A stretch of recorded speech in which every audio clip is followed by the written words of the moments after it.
So you want to know how to do a foundation chain in crochet? Well, I got you covered. Let me break down the anatomy of the foundation chain first before we actually start doing it. So this right here is going to be our foundation chain.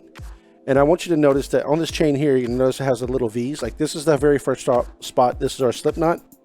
And from here, you can have these little V's going all the way up.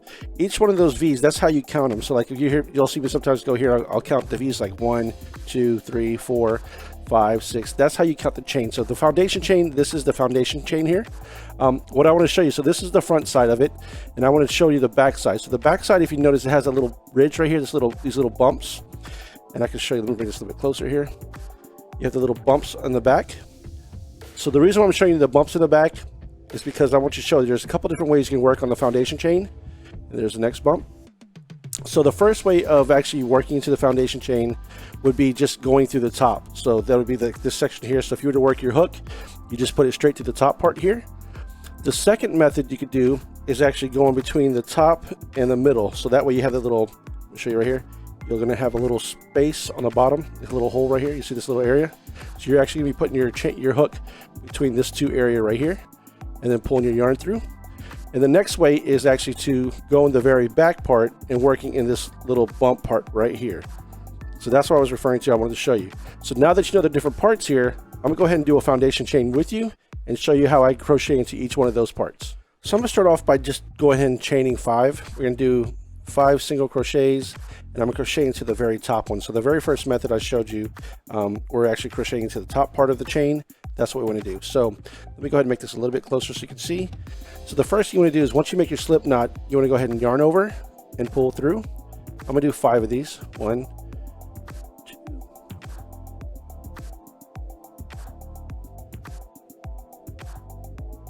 All right. And while I was doing that, I was trying to make sure that my yarn was always kept in place. So you see the little V's. We have each section. We have a V there. So let me show you here. Try to hold this in the same position, make it a little closer. So you can see that we have those V's.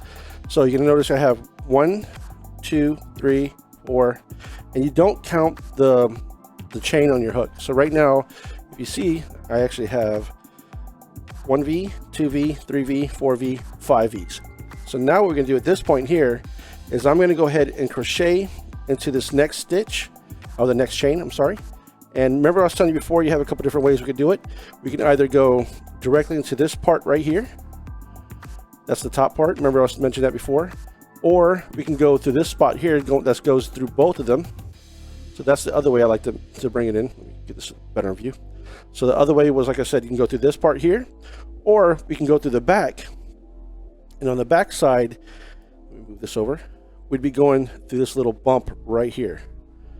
So depending on the method you want to use, I'm just gonna go ahead and use it. So just go ahead and just do this first one. Like I said, I'm gonna do it with me going through the regular direction and regular top part. So I'm gonna skip the first chain and go into this next chain here to the top, yarn over, pull through, yarn over, pull through 2, and that's how I do my single crochet.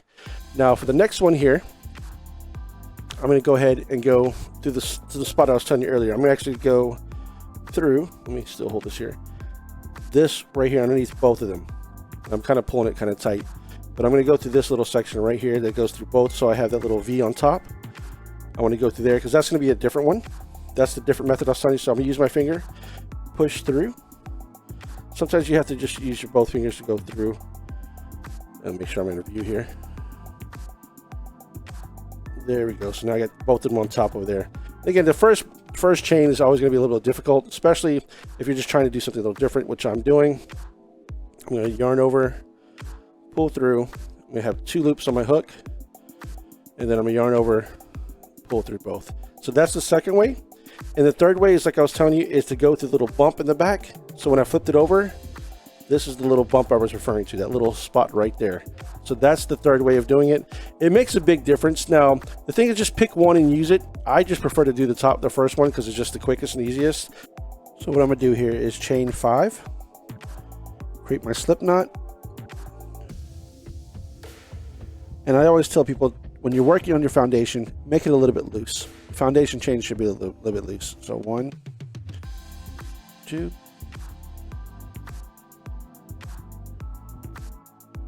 What I'm doing, just yarn over, pull through. So we have 1, 2, 3, 4, 5. And because we're doing a single crochet, we're going to chain 1. And what we're going to do is skip the very first one here, and we're going to put our chain or hook into the first chain right there. So it's going to go through that one. Again, I'm using the go through the top method only. So I'm going to do it that way. So pull through. So now you're going to have 2 loops on your hook. Again, so what you're learning right now, this is the single crochet into the foundation chain. So that's what I'm doing. And then here's the next one. You're going to go through that little hole, pull through, yarn over, pull through 2.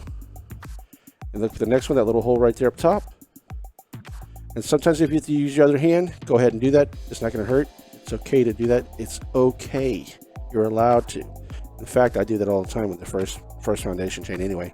Sometimes if you make it too loose or too tight, that's what you have to do anyway. And we got one more. So one more to go. And there we go. Give me a little bit of yarn here. Wrap this up. Yarn over, pull through, and that is it. So now you're going to see I should have 5 V's on my hook. So I got 1, 2, 3, 4, 5. That means I got 5 chains. So there you go. 5 chains into my foundation chain. So there you have it. You've done a foundation chain. You understood how I actually told you earlier, like let's go back to this one again. The different ways of doing it. You can go through the top, go through this section here, or you can go through the middle and the top.